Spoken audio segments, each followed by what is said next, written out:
This episode of The Tome Show is brought to you by listeners like you. Thank you to our patrons at patreon.com/The Tome Show.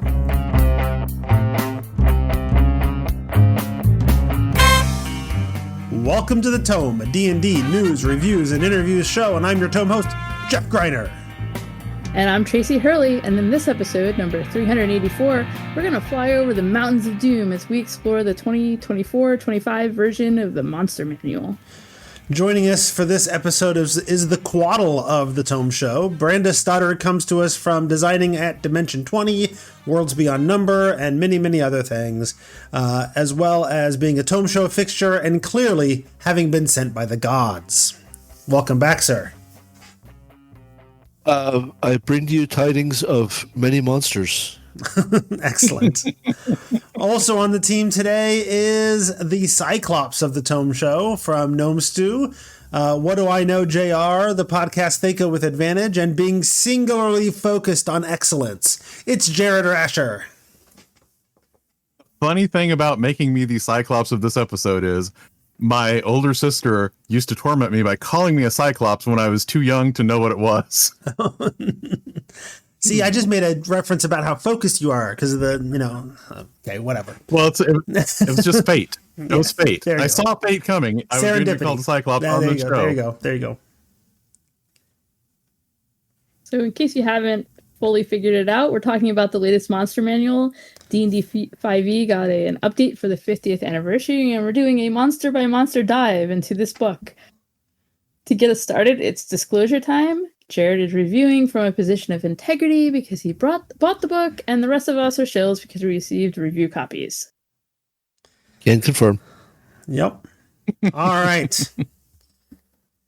We left off not quite wrapping up the seas, but we left off with the Quaddle.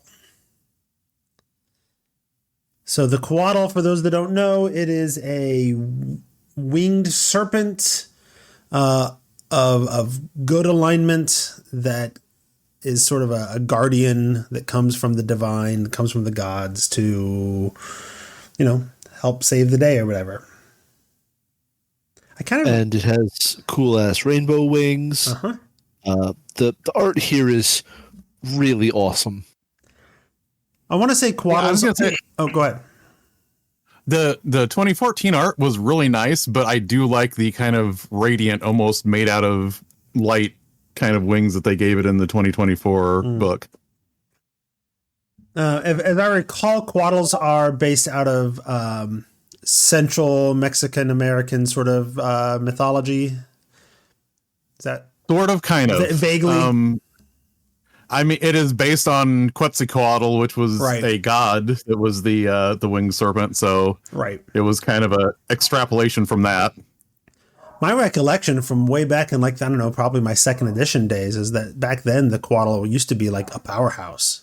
I might be remembering wrong, but my recollection is that Quaddles were nothing to sneeze at. And I mean, they're not CR1/2 little tiny snakes flying around there.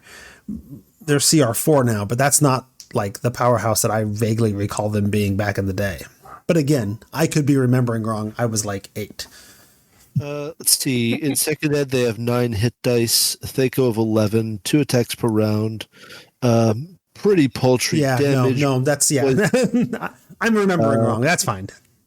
A lot of psionics going on, though. Pretty good on the psionics front. Level 9 psionicists, sorry. Oh, there you go. So they've got some power, if they can survive. Yeah. So you still have... That sounds pretty good. The Quaddle now still has its, like, mind powers and things. So it's one part like, hey, I'm a snake and I can bite you and just, like, boa constrictor, squeeze you and whatever. But also I can, read your mind and do all kinds of other things. They're both venomous and constricting. Totally normal. Right. Because that's how most snakes work, right? They can either 100% bite you with their venom, bite you with their venom, or constrict you, and also fly, and also read your mind. And also, their minds can't be read. And also, their minds can't be read.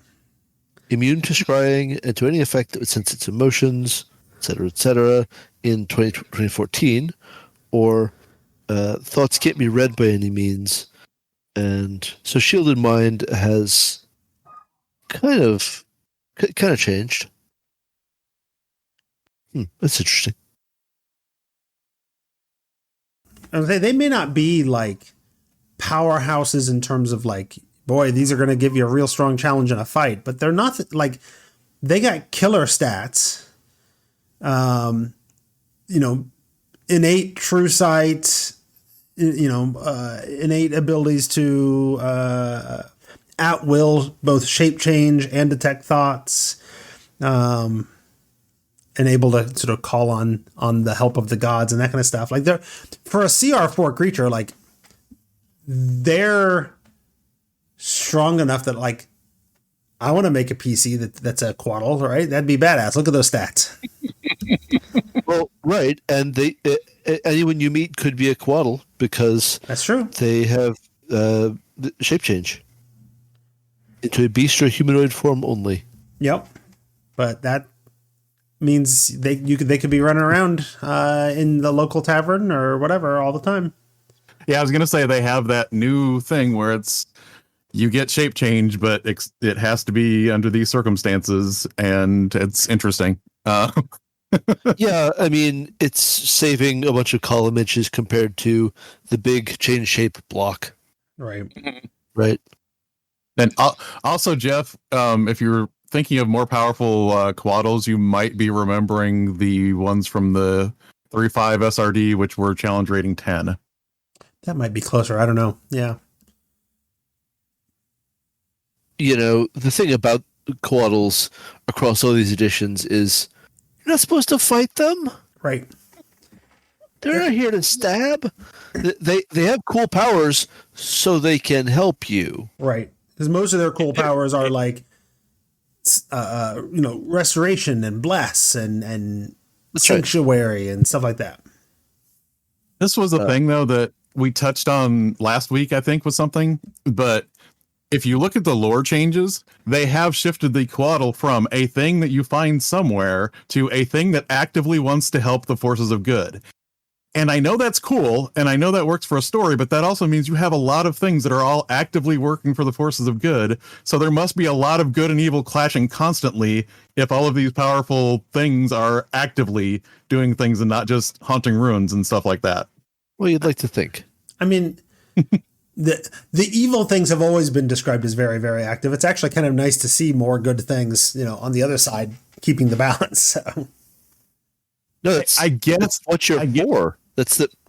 Give the PC some work to do, mate. I suppose.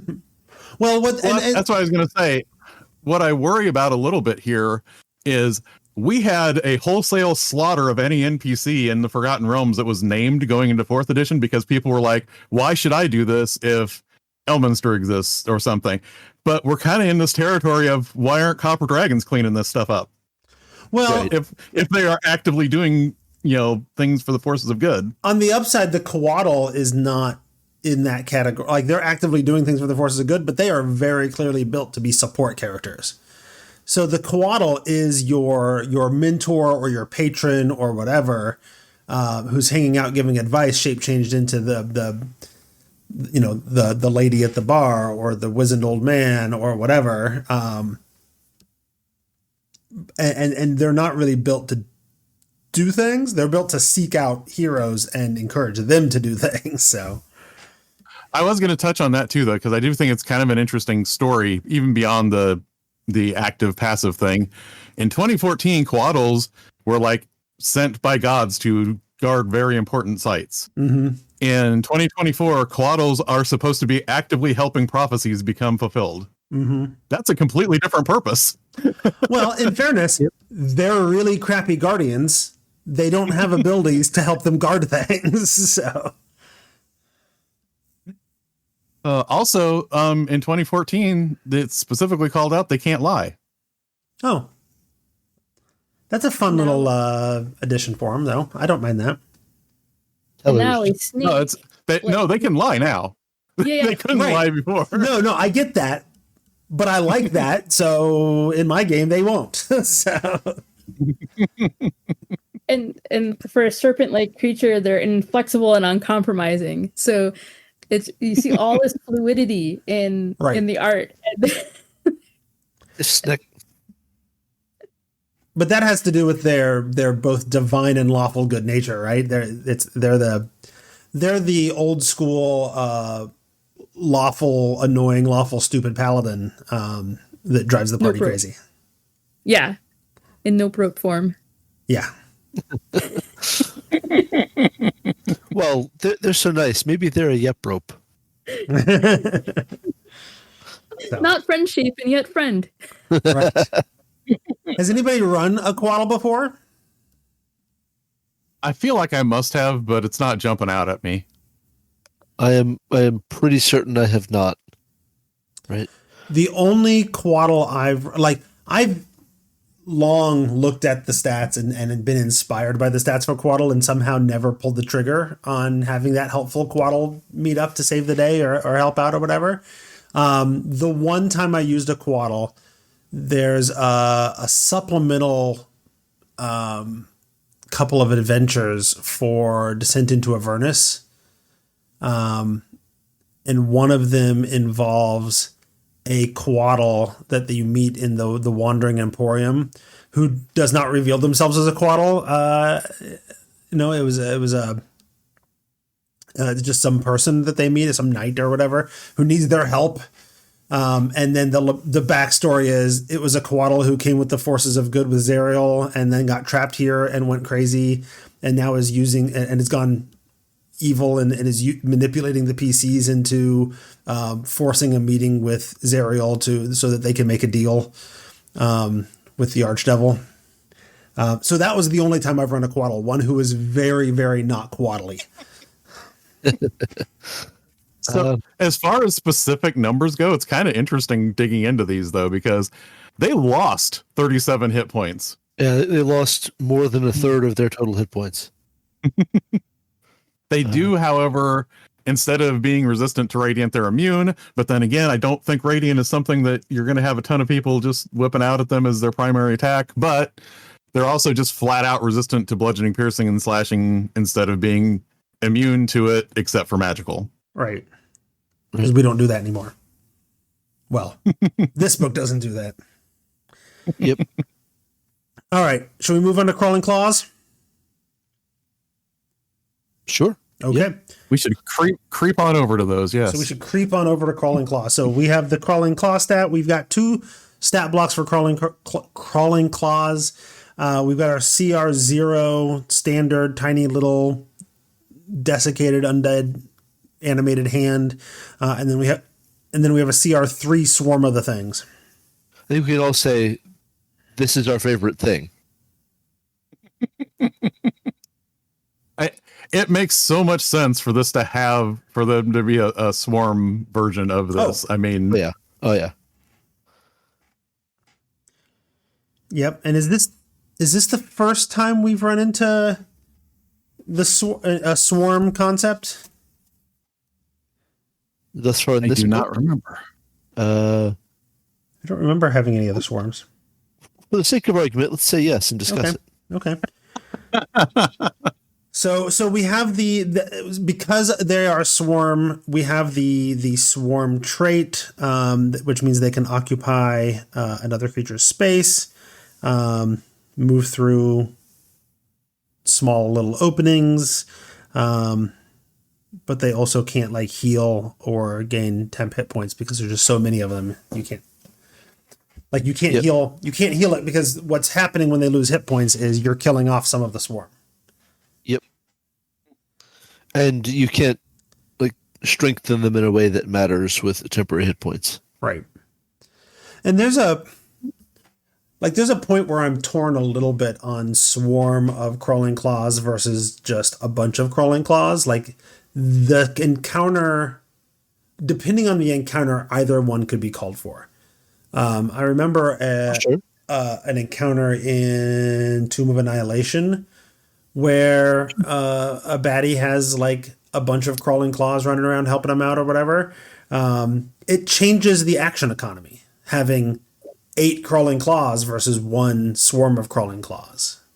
It's true. It gives them more targets to shoot at, etc. Yeah, but there's no world in which, a single crawling claw is anything resembling a threat. So no, it's just trying to save you the like time at the table of there are 50 of these little jerks. I gotta roll a lot is a good trait. It's a good trait. And it doesn't explicitly say how many are in a swarm. But if you extrapolate out based on hit points, a normal crawling claw has 2 hit points and a swarm has 49. So you could estimate 24 to 25 crawling claws to a swarm. Sure. And sort of do it that way. And if I'm thinking like at that point, that's actually way more claws than were in that encounter. And it would have like, okay, now you got to spread out your attacks and do 8 different attacks on these crawling claws or whatever. And it's kind of annoying and it takes up some time or whatever. But it would probably also take up at least 8 attacks to whittle this swarm down. Well, maybe not 8 attacks because you'll concentrate the damage more, but it's gonna soak up some time to take out the swarm too. Yeah, I mean, just unless you're throwing an AoE, in which case, okay, forget about it. Sure. Like individual crawling claws are obviously vaporized in huge numbers. Yes. Right. And that's actually where I kind of wish that there was a vulnerability to area attacks or whatever for swarms, but because I feel like they've done that in other editions. I feel like 3rd and 4th had mechanics like that where swarms just took more damage from a fireball or burning hands or whatever. Yeah, because you're not like trying to skewer them one at a time. You're like setting fire to a bunch of them. Right. Yeah. So the weird thing is, for something as simple as crawling claws, there is some interesting lore that they dropped because they still mention that these are body parts from murderers that might animate and start killing people. Which is cool and all, but it does still kind of feel like what's the difference between a zombie and this just being something you cut off a zombie that's still animated? But traditionally, you could cut off the hand of someone and animate it as a crawling claw and they could still be alive. If you killed the crawling claw, it would kill the person that you made the hand from. But if you kill the person, it doesn't affect the crawling claw. This was a whole like deep lore thing. And you literally could only make crawling claws from somebody that was a murderer. Well, except it doesn't. So in the lore, it talks about how they might animate, the crawling claws might animate from those kinds of things. Not necessarily that yes. Like, so I might say that a necromancer could animate a crawling claw from any hand, but sometimes they just naturally or supernaturally animate on their own in these cases. And so you get some lore that allows for that flexibility. That not every undead has to be created by a necromancer, that they can be not naturally formed, but supernaturally formed, you know? I was saying they didn't drop all of the lore because they still keep the thing about how, this is something that came from a killer. But I kind of like the weird stuff about like the fact that I could kill this and it's going to kill some guy because this is actually his hand and it's still connected to him. Yeah, and just, once your PCs have been around for a bit, I bet losing a hand is going to result in a crawling claw because you're probably a murderer. Yeah, is there a single PC that's made it to level 2 that isn't a murderer? Not often. From a technical standpoint, there's another thing that's a little weird, which is there's a whole bit about crawling claws where they can only be commanded by their creator and they can't be turned. And they don't actually lose that, but you can't tell that they don't lose that. Because the reason they don't do that is turning is a bundle of conditions and they are immune to that bundle of conditions. Oh. Yep, that's right. Immune to frightened. And it's just another one of these weird things where it's like, it's not telling you really the story, even though it is. Like, it's not saying they're immune to being turned, but they are. Well, it's just technically true. There's such an enormous list of immunities anyway. And they're not immune to being turned because at a certain point turning can destroy them. and they could still that could still happen, right? Right. You could still be vaporizing them. Right. You just can't make them frightened and run away. Correct. In that case, it is a change because you Right. couldn't do that crawling claws before. Right. But now you can just and that, I don't hate that either. I don't hate that you're surrounded by a dozen crawling claws and the cleric destroys undead with their turn and vaporizes a bunch of little tiny 2 hit point claws. That's iconic. I don't, but there is part of me, and this is just me. I'm not saying anybody else should think this way. There is part of me that likes the idea that crawling claws aren't just, a zombie of a hand. There's a whole different set of lore and reasons that it works differently. Like, I kind of like that. And it kind of feels like they're zombie hands more now than they used to be. They are fully immune to abjure foes, though. So there's that. Okay. Sorry, Paladins, your turn undead is bad. It applies to everything, but not this. So should we move on to cultists? Sure. The people creating those crawling claws? Necromancers come. It's sold separately. Shh. I'm making a transition here. Quiet, you. I mean, nobody is as sold separately as a crawling claw, if you understand what I mean. Fair enough. So we went from how many, Brandis, I'm sure you have it open. How many stat blocks do we have for cultists in 2014? Two. Cultist and cultist fanatic. And the cult fanatic, right? Yeah. We still have the cultist and the cultist fanatic, but then they wanted to up the game a little bit more. And so the cultist is a CR 1/8, the cult fanatic is a CR 2, and then you have the cultist hierophant at CR 10. Right. So they wanted to hit another sort of layer of challenge.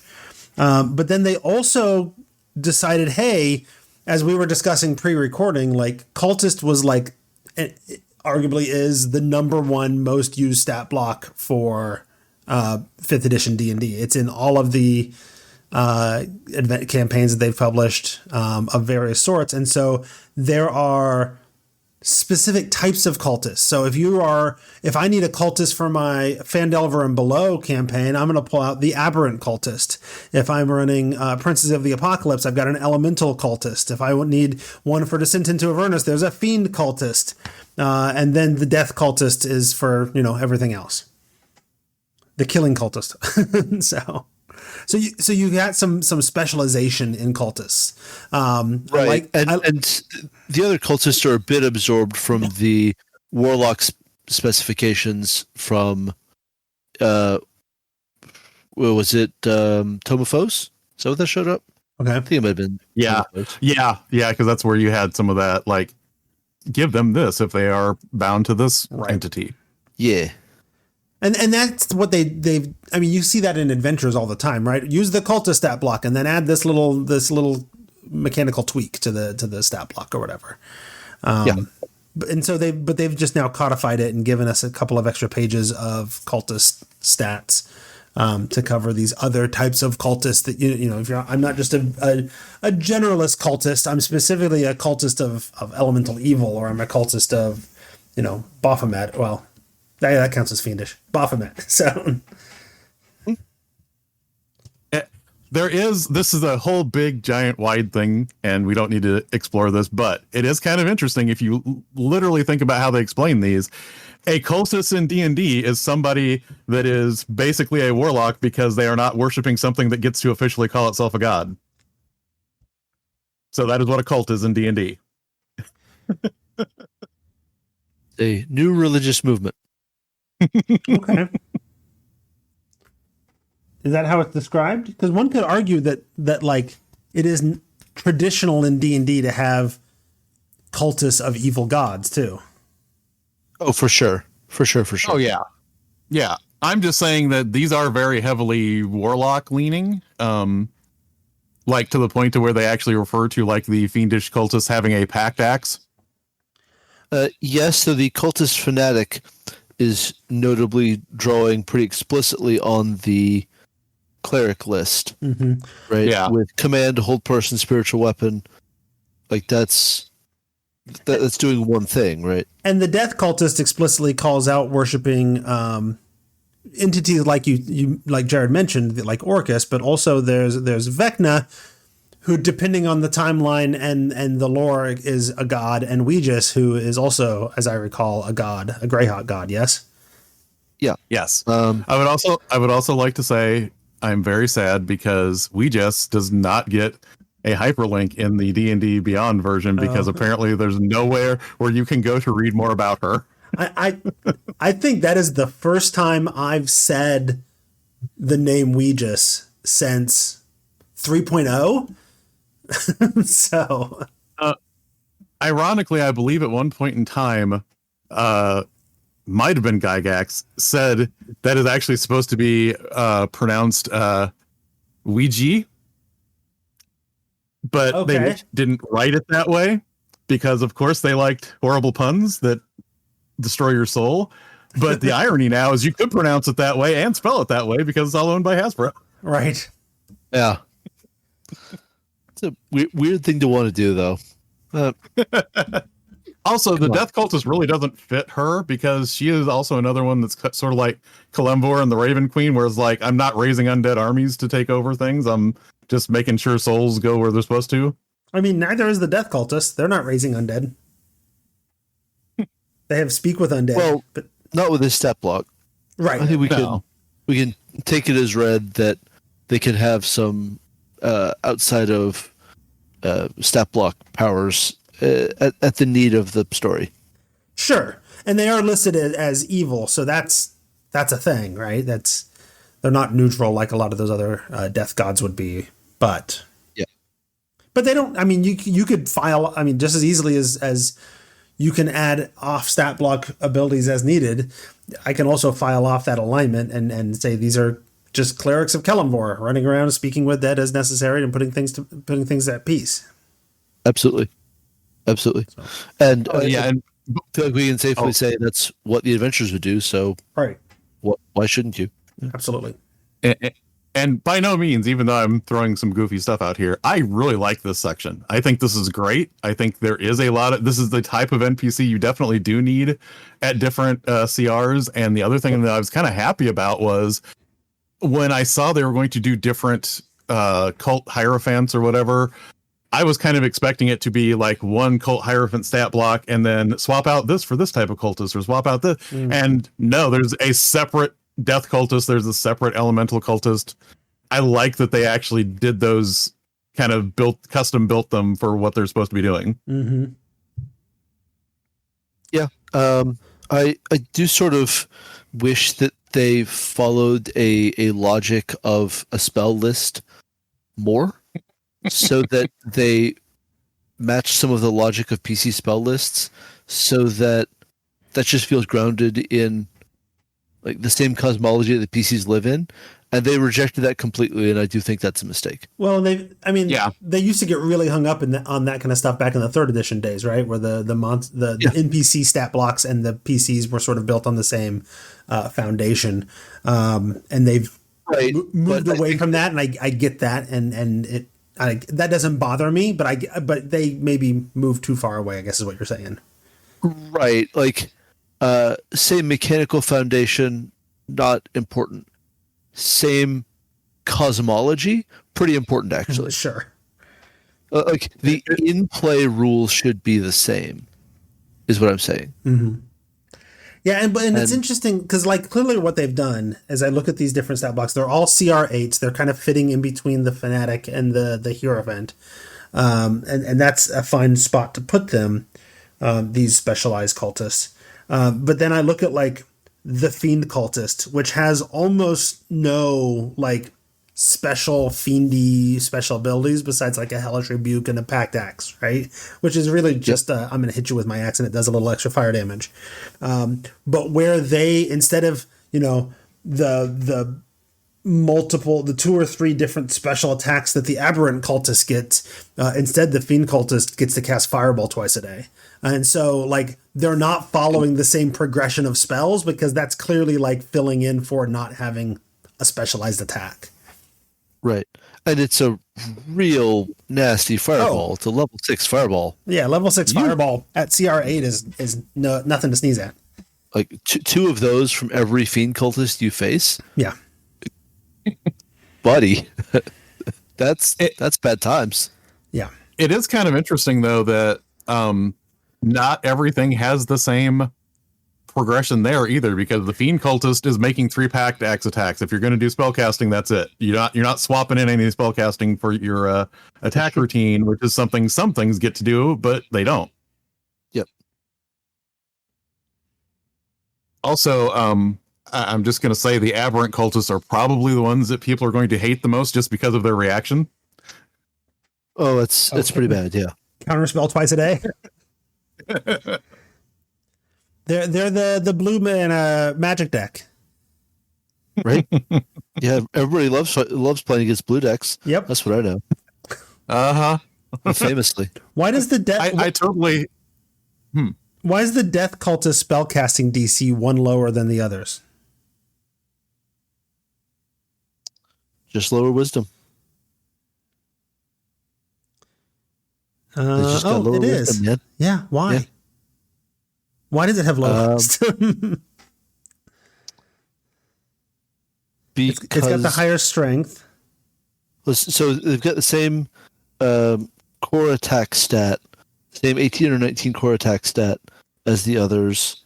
But basically that just means that something happened down in the bowels of the spreadsheet that like, well, this needs to be 1 point lower so that we can fit this into the budget for this monster. I'm actually really impressed with how different even just the basic stats are for, like, they're all cultists. It would have been really easy to just give them all the same basic stats and then specialize them in the abilities, but they customize them down to the stats. Like, none of them are anything close to the same. Like they have some similarities here and there on some of them, but none of them are really, like, they're telling a story through the stats too.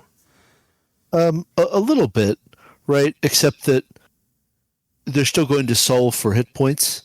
Sure. Right? So, yes, I have a much higher con, but I have fewer hit dice. So that means what?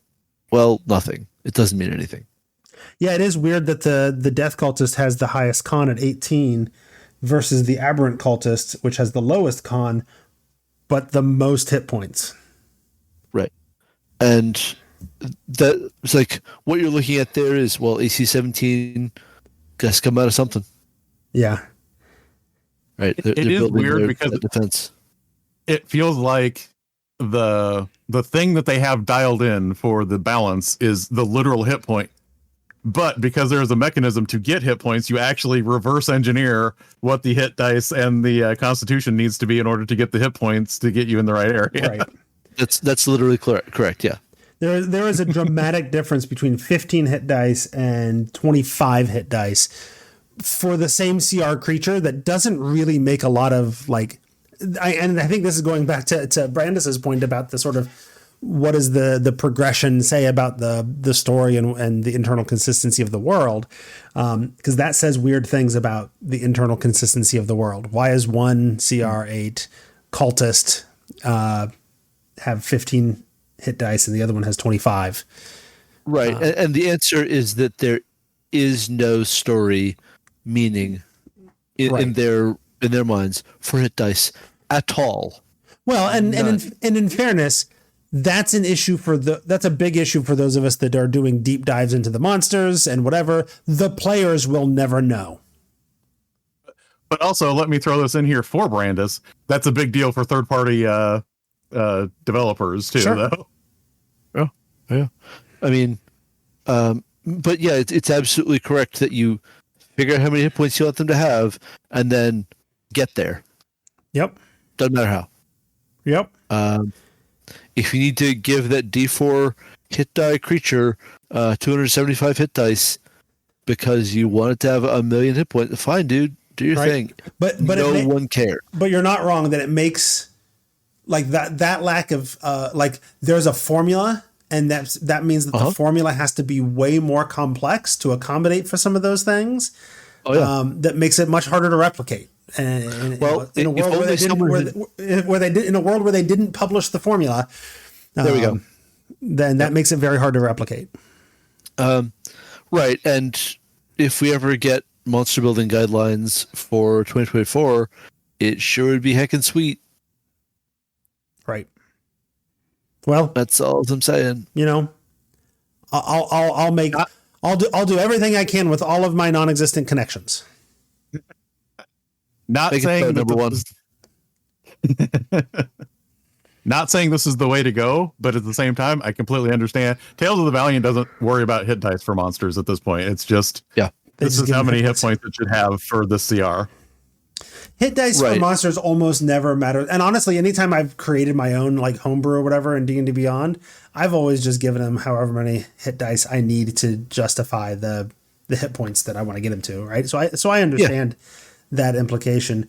And hit dice for monsters almost never matters because I'm usually not taking the time to customize monster hit points and by rolling hit dice or whatever.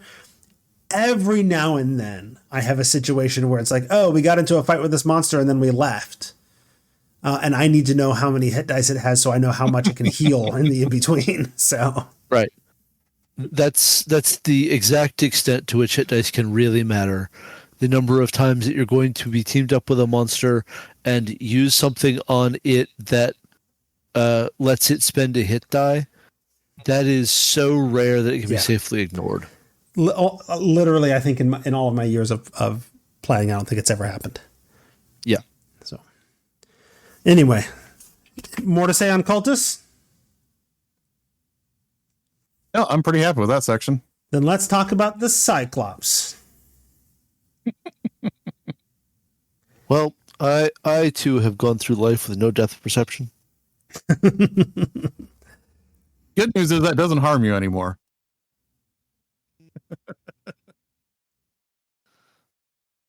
Well, I assure you, I would be better at tennis if I had depth perception. it doesn't hurt the Cyclops. Right. This is another weird. Oh, as I say, Cyclopses are giants that have this weird connection to like destiny and omens and portents and that kind of stuff. They're descendants of the gods, which it feels like a weird lore note. I don't know. Although So it's consistent a little bit with the mythology, right?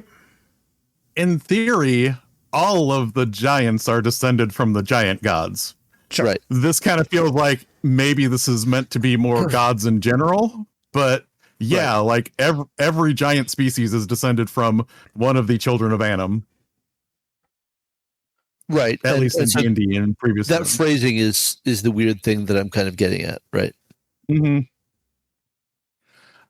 It is also interesting to me that I don't know, I could be missing something, but the biggest thing that I can think of that ever actually showed a Cyclops having anything to do with seeing fate or destiny is the movie Krull. I can't think of any mythology that ever references anything even remotely like that. I mean, I've been playing a bunch of Hades too, and I fought Polyphemus a lot. So right now, that's my most active context for Cyclopes. And I mean, Poseidon's real mad about him. He's real mad at nobody. Right. It is interesting, and I know D&D kind of disposes of certain bits of mythology anyway, but it's interesting or to me has because developed and evolved its own over time. Yeah. And the Cyclops has never had a strong place other than that it is a one-eyed giant that isn't good at throwing things. So therefore it is not like all the other giants that get to throw rocks, which we talked about last time. Or at least it's not good at it. Except that the Cyclops sentry in this monster manual does get to throw rocks. Oh yeah. But what's interesting about that too is 2014 said they were non-religious. They specifically are kind of angry at the gods because they don't have a purpose in anything. So the other thing that's interesting is if you get into specific Forgotten Realms stuff, which that is just me. I know not everybody's going to do that, but the Cyclops, the story of them is they were trying to prove that they were true giants, that they are actually descended from one of the children of Annam, and they believe this, so therefore they have a spot in the ordning. All of the other giants think that they're just a giant kin, which means they are not directly true related giants. to one of the children. Yeah, but they're better than small folk, but they are beneath all of the true giants, and that was kind of like a story beat that the Cyclops had in Forgotten Realms. Turns out though that Cyclopses aren't good at predicting the future and portents and omens. If you read the lore, the Cyclops oracles gaze through history and learn hidden truths. They're just really good historians. I mean, they certainly have a reaction to use the portent ability from the Diviner subclass, which is super, super strong. Well, and they also have the legend lore spellcasting ability. They can cast legend lore, which is definitely in line with peering into the past and things. Yeah. But I mean, limited foresight is a really nice ability, considering it only costs a reaction. That's real nice. That's for the so we have two. We should explain people. We have two stat blocks. We have the Cyclops Oracle and the Cyclops Sentry. The Oracle is your more magical stat block at CR 10, and the Sentry is and where the guards you have to fight in order to get to the Oracle at CR 6. That can throw rocks. And the Sentry is the one that you would plug in for the Cyclops stat block if you're using an adventure that called for them, like Storm King's Thunder. Right. That's right. Where it has the same AC, same number of hit points, same basic set of attacks, but drops poor depth perception and gains limited foresight. So that's a big boost. Yeah. We've gotten rid of a drawback that will be difficult to remember to use in exchange for a reaction the DM will potentially remember to use. I mean, they should, because it's awesome. It'd be nice, but just, gives disadvantage and they gain advantage. As all four of us on this here call know, DMs are busy and they miss opportunities. Yep. No. And on the upside, you don't have to remember it constantly because it's a recharge. Yeah. But now you also have to then remember to see if it recharges. So exactly. Yeah. Art wise, I do like the Oracle and the art for the Cyclops. Yeah, what is it's a very mysterious, very mysterious looking version of the Cyclops there. Well, because the Cyclops Sentry very much has the feel of Greek mythology Cyclops, right? Right. Sort of, yeah. The Cyclops Oracle is a little bit obscured by it. Yeah. And so it's a little harder to say exactly what we're getting from that. And I don't like the setting of the art is clearly sort of Greek inspired, or what have you, right? There's the columns and everything behind there. But the Oracle, like, it's cool, but it doesn't necessarily fit the Greekiness, which maybe I don't hate that, right? To let D&D Cyclopses be their thing, but it almost has an East Asian flair to it. If you're going to bring Greek mythology into this with the Cyclops, they would actually be rivals to fire giants for actually constructing and building things, because that's kind of what they did. Mm-hmm. They made Zeus's thunderbolt. Right. Yeah, a Cyclops like crafter stat block would be fun. It would. But that's also stepping on the fire giant story. I'd mess with that, yeah. Mm.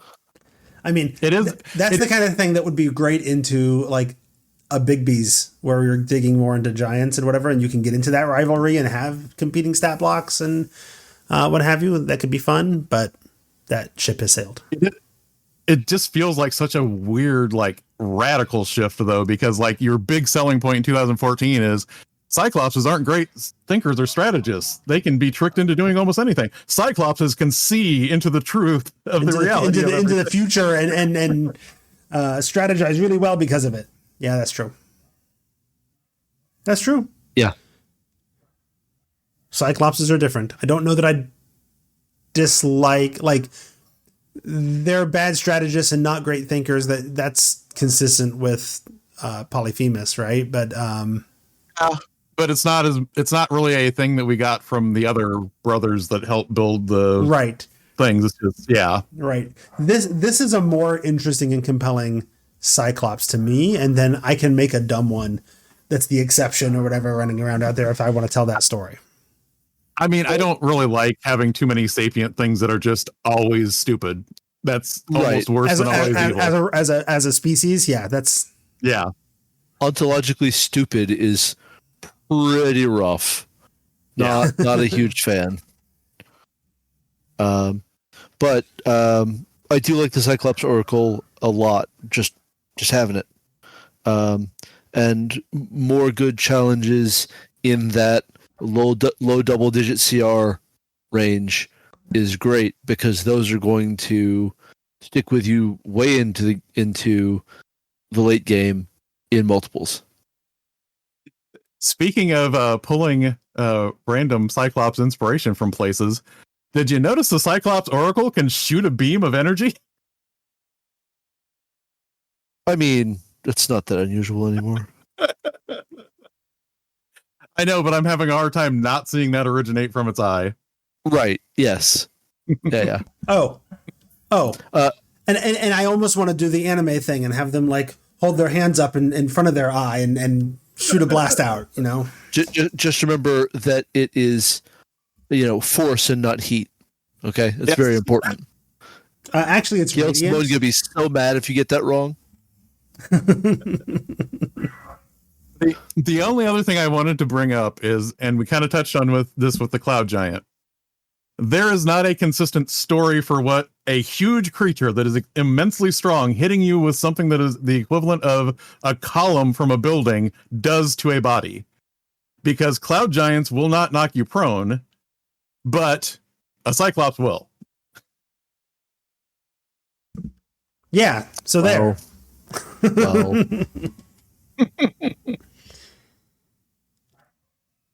All right, so are we ready to get to the Dow Jones Industrial Average for the day? Yes. Let's talk about genies that are not in the G section, but are in the Ds. So we have the Dow. I just think that they do have that sort of industrial look, I mean, that's fair. They look like they're wearing a smithing apron and they got a big hammer and... Yeah, that hammer. Yeah, hammer sort of looks like it's had a hole bored straight through it, which really reduces its usefulness. But I think it's supposed to be on fire instead. Differently not useful. There is a whole shift in the aesthetic between the 2014 artwork and the 2024 artwork. Mm-hmm. It's working very hard to be a lot more rad. Yeah. The 2014 was doing the sort of standard genie thing where they don't have lower limbs and it just kind of like turns into a trailing mess of whatever element they're made out of. And 2024, they got legs. They're good. Notably, they were not immune to the prone condition in 2014, despite not potentially having legs. Just throwing that out there.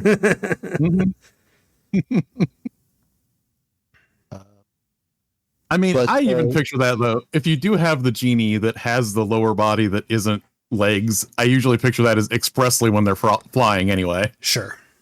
Yeah. Which these still do. They're not fast flyers. So for people who don't know, the Tao are... So genies are split into multiple types of genies. The Tao are specifically the ones associated with the elemental earth sort of connection. So that's... the Jinn are your sort of stereotype genies that are associated with air. Your Merid are your water genies. And what's our fire? Freets are the fire genies. So we get to talk about the Tao right now, and we'll get to talk about the Jinn later on in the Ds.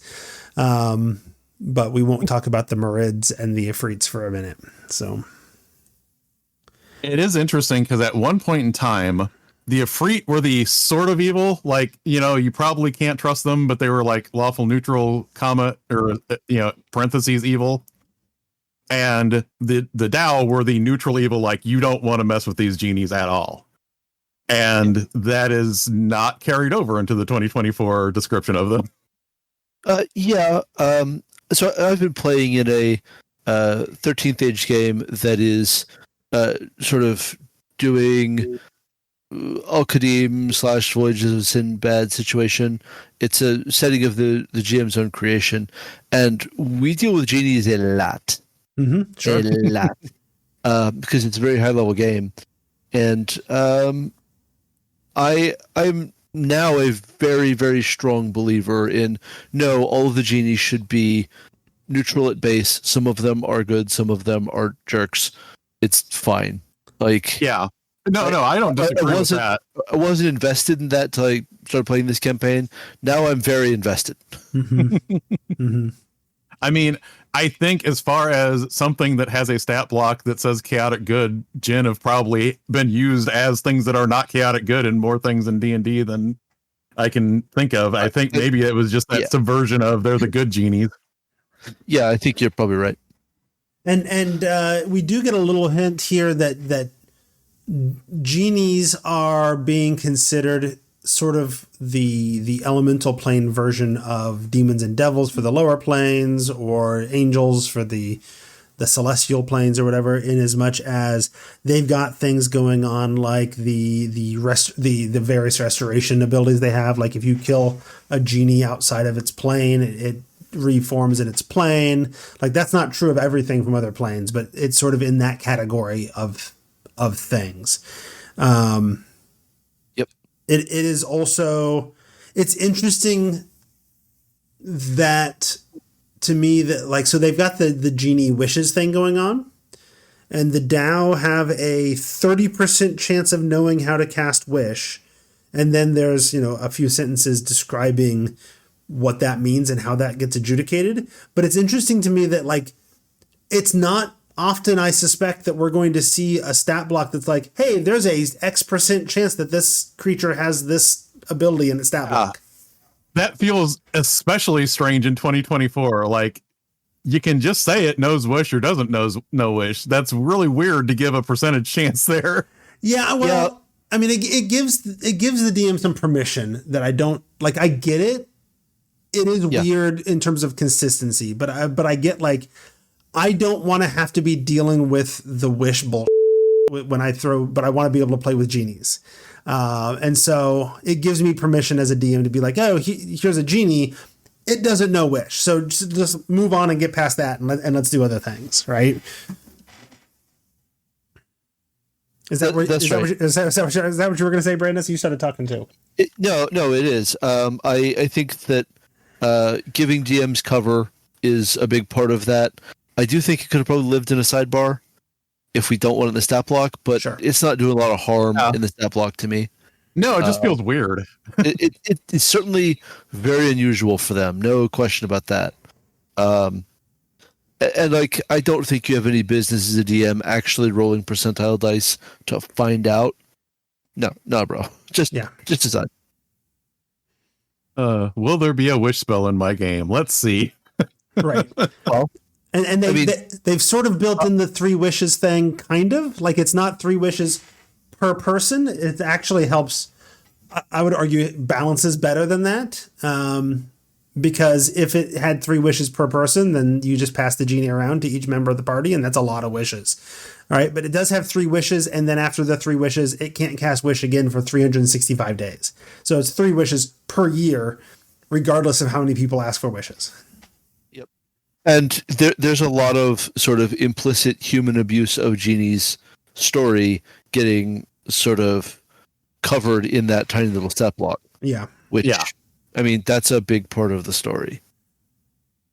I mean, that is something that when we mentioned this, like when we were talking about settings in the Discord, actually, but like it is just very casually brushed off that Shair in second edition, like I just summon and enslave minor genies and they do stuff for me. And I could be lawful good. Yeah, I mean, I would so readily turn that into I propitiate minor spirits, and they work with me willingly because I propitiated them nicely, Right. and we're good. Because like I played Adventures in Rokugan, and sort of that's just how that works. I've played Shair in Al Qadim, and that's generally how it played out at our table anay. It wasn't that we have enslaved these minor elementals or genies. It's that they're basically our familiar. You know, sort of. These are my elemental buddies. We're partners, and they're helping me out. I was going to talk about the wish thing for a second. In my campaign, one of the major like long arc villains was a noble Ifrit. Right, I'm going to talk about it now because we're getting to genies at all. And so all of his ability to have warlocks and to grant wishes was bound up in a ring of 3 wishes that he had. So it was a ring of 3 wishes with a bunch of extra stuff that it also did, you know, only for him. And so the PCs are fighting him, and they like cut off his hand to steal the ring. And so, having stolen the ring, they use one of the wishes to break his ability to be a warlock patron anymore. And he had already used one of the wishes to fill the world with fire, which was a firestorm spell that he cast. Right? He's wishing for a spell. There you go. Yep. And that was so the PCs still have this ring and one wish, and no idea what they're going to do with it. So that's been a really fun story, but I think that that would be my suggestion for sort of how to handle the wishes situation here a little bit. Like, how is this genie different? Well, this is one of the noble genies that can have warlocks also, right? That'd be pretty fun. I do notice one more thing on the Dow, you know, and we've mostly not mentioned this, but some of the monsters pages have little quotes and things from D&D fantasy characters. And I currently playing Phandelver and Below. I am enjoying the fact that Gundren Rockseeker gets a quote here to talk about. Oh, nice. It's very different than Gundren as I've run him, but I don't know. Maybe he's been playing low and slow because you know, dead brothers and all that kind of stuff. Maybe he's got a little more expertise in the future. That man's lived a complicated life, Jeff. Complicated life. I guess so. Served many masters. My brain's just kind of blown by the fact that he uses a touchstone of galaxies, which seems like even somebody in Spelljammer wouldn't necessarily have a concept of galaxies of gemstones. He says, "Twinkle over vaults of treasure." Games played in translation. So it's just someone at WotC interpreting very poetically as they translate from Dethic. Okay, right. You got to work with me here. He clearly means across the phlogiston, not galaxies. Yeah. Crystal spheres of gemstones. Go ahead. Sorry. Not directly related to this, but the Daevabad trilogy. If anybody ever wants to read something that's really interesting about the whole concept of what happens and people binding genies to their service against their will and everything, I really like those books. Since we're doing book recs, I will very eagerly recommend The Golem and the Genie and The Hidden Palace by Helene Wecker. Those books are incredible. I think we read Golem and the Genie for a book club. Yeah. The sequel is also very, very good. All right, we are getting towards the end of the night. Should we squeeze one more D monster in here? Yeah, because it'll feel like we really can't take too long. Okay, let's talk about Dark Mantles and then we'll stop there. So what's going on with the Dark Mantle these days? These are Underdark non-aquatic squid-like creatures that hang out on the roofs of the caves and look like stalactites. Did I get that one right? And then flutter down on top of you and engulf you. Yep.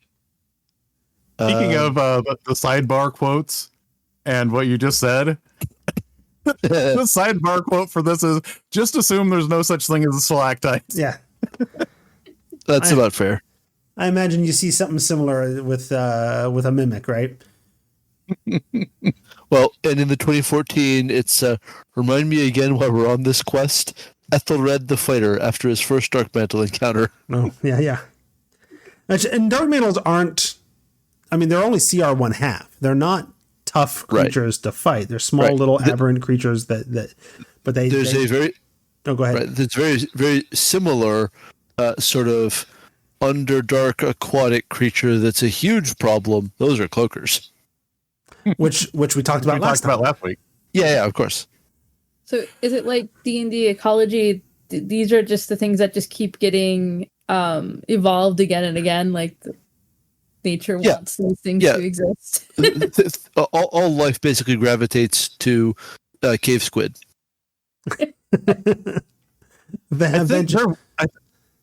I think there was an ecology article that like tied piercers and all of those and ropers and everything to being related to dark mantles. Of course they did. Yeah, sure. I will absolutely recommend the Skullament series by Naomi Novik for making Gygaxian naturalism kind of make sense. Okay. So, Dark Mantles. Brandis, you want to tell us how they've changed? No change on the AC or hit points front. They're not tough. We're talking about CR 1/2 here. Yep. They're not that kind of danger, but it is sort of a freaky ambush predator all day long, right? Because you're walking through a cave and oh no, that wasn't a stalactite. And their attack is called Crush. Which is a great Dave Matthews song that I've loved for years. I'm not off topic. Shut up, Jeff. And so it latches onto you, and it's engulfing your head, and you have a blinded condition, and the Dark Mantle can attack only the target, but has advantage on its attack rolls. Its speed becomes 0. It moves with the target.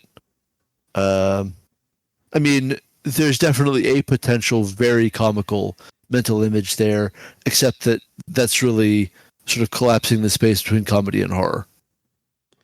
Yeah, well, and like cloakers, there's no mechanic described for, oh, this thing is engulfing part of your body, and when other people attack it, it's going to hurt you too. No, the cloakers have that. I thought they lost it in 2024. No, they still have that. Okay. Like, if you attack a cloaker, it can use its reaction to cause the thing that it's wrapped around to take half its damage. Okay. But the Dark Mantle doesn't do that. Yeah, but they do have a darkness aura with a 15-foot radius that just makes it really hard to even help someone get free of a Dark Mantle, right? And because everyone's attacking into a darkness area, you'd sort of expect to be having more problems with hitting your buddy. A DM who made that a rule would not, I think, be going outside of bounds to me. And what would that rule be? Something like you're attacking a target that is attached to your friend that you can't see. Mm-hmm. Flip a coin, bud. We'll see who you're actually 50, attacking. 50 shot? Okay. I mean, just for simplicity, that's probably what I'd do. Yeah. 50-50 shot every attack or just the ones they miss? Probably every attack. Okay. Right? Because, like, find out who you're attacking after we know you miss. That's no help. I suppose, but... And they're mainly just wrapped around the person's head. Right. Like, the issue is, like, how do you do this without being able to see any of what you're doing? Well, right. If you can just decide what you're attacking, then there's no question. Well, right. But unlike a cloaker, the cloaker, like there's no part of the cloaker to attack that's not wrapped around the PC. Whereas the dark mantel's got this big cone thing sticking out.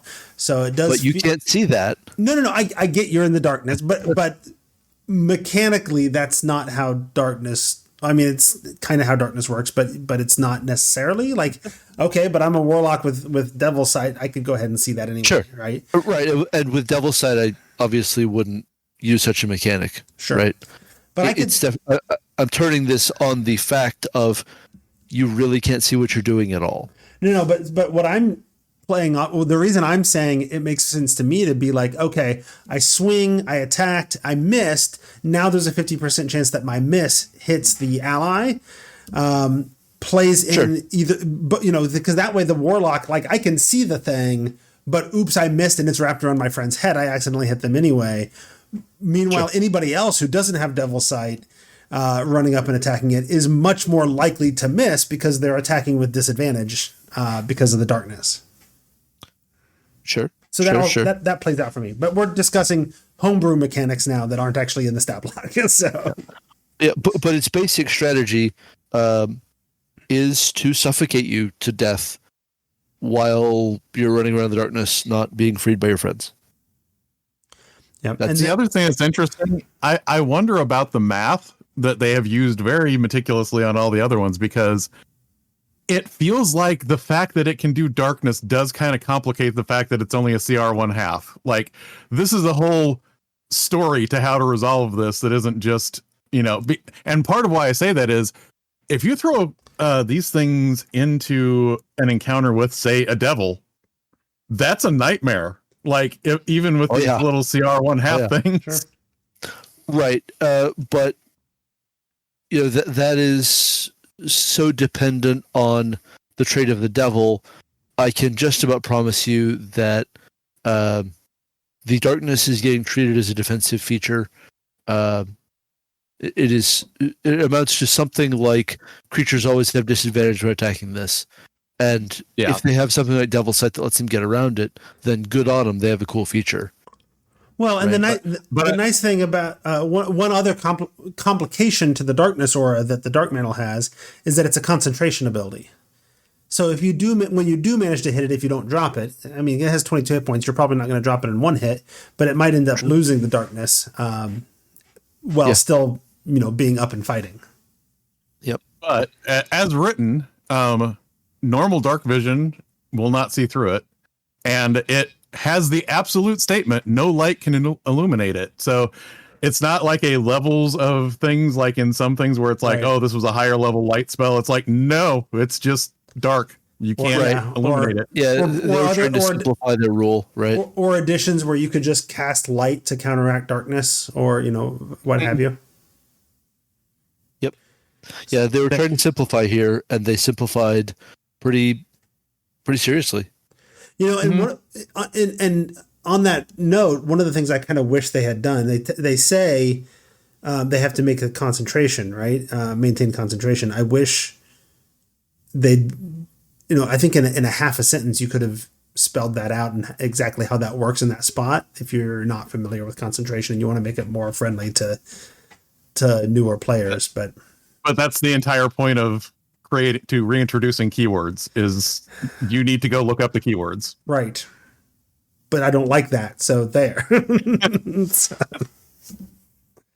All right. Are we done with dark mantles? Yeah. The only other thing I was going to say is they don't have false. Oh, no, sorry. I have two other things to say. Mm-hmm. One, they don't have false appearance, but everything in here that used to have false appearance doesn't have that anymore. Two, that used to be expressly called out that if you cast silence, you would blind them because it uses echolocation. Oh. It does not do that anymore. They just have blind sight. It is not called out as echolocation. Okay. That's a shame. That's a neat trick. It is a neat trick. I don't know that I've ever seen it come up, but it's a neat idea. And it's a mechanic that tells a story. And I like mechanics that tell stories. Yep. All right, let's wrap up here. We did successfully wrap up the C's, which I was going to be disappointed if we didn't, but, maybe we could have gotten further into these. We'll see. I don't know. we're going to call that the end of the episode. I want to say thank you to Jared. Jared, where can people go if they want to find more of you? They can't. No, okay. Cool. You can listen to me with my friend Ange on Thaco with Advantage. You can also find some things that I've written on whatdoiknowjr.com and other things that I've written on Gnome Stew. And also there is a Patreon for Thaco with Advantage, so please think about that because that'd be awesome. But we'll make stuff for you, we promise. Does Ange also pronounce it? Does Ange also pronounce it Thaco? I think so. Okay. Now I have to think about it. I'm a Thaco person, so. I also want to say thank you to Brandis. Where can people go to find you? We missed you last week. Happy birthday. Yeah, thanks. I tried to get back here on time, only to discover that we had a power outage. Oh, lovely. So it just wasn't happening. The powers that be, including the power company that be, conspired against me. So you can find my writing on Blue Sky, brandonstoddard.bsky.social. You can find me on the Tome Show Discord. You can find my writing at brandonstoddard.com. Hasn't been a lot new in a minute, but I'm hoping to solve that soon. And my Patreon is Brandon Stoddard. All right. And I also want to thank everyone who supports us by being patrons at patreon.com/The Tome Show. Without you, I'd have a harder time convincing my wife that doing this is a good idea. So, special shout out goes out to returning patron Chris Foley. I want to say Foley Jr., who has come back and become a patron again. I do really appreciate that. And I want to let you know that we love you, as well as all the other patrons, and thanks for the support. Cool. So if you'd like to contact us, you can send email thetomeshow@gmail.com, and you can find us on the various social medias. Jeff is Squatch, Squach, and I'm Sarah Dark Magic, that's Sarah with an H. And that's episode 384, where we made it to a letter that should have a ton of creatures. I'm looking at you, demons, devils, and dragons, but instead it's pretty short. So, as we discuss the Monster Manual in this episode of The Tome.